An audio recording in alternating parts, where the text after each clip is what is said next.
डोक्यात गेलेली सत्तेची हवा आणि सत्तेची गुरुमी काढण्यासाठी आपण सत्तेचा टांगा पलटी केला अशी टीका मुख्यमंत्री शिंदेंनी उद्धव ठाकरेंवर केली आहे। ठाकरेंनी महाराष्ट्राच्या जनतेसोबत विश्वासघात केलाय, त्यासोबतच सत्तेचा गैरवापर करून लोकशाही देशातून संपवण्याचा प्रयत्न तर विरोधकांकडूनच झाला आणि सत्ता मजबूत करण्यासाठी भाजपच्या 4 ते 5 नेत्यांना जेलमध्ये टाकण्याचा डाव आखला होता, असं वक्तव्यही मुख्यमंत्र्यांनी केलंय।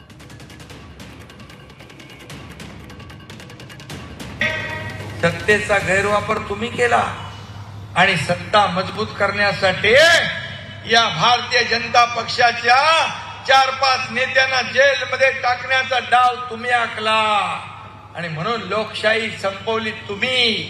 त्याचं उट्ट काढण्याचं काम या एकनाथ शिंदेने केलं आणि तुमचा जो काही डोक्यामध्ये एवढी हवा गेली होती सत्तेची एवढी गुरमी होती की तुमचा सत्तेचा जो टांगा या एकनाथ शिंदेने पलटी करून दाखवला।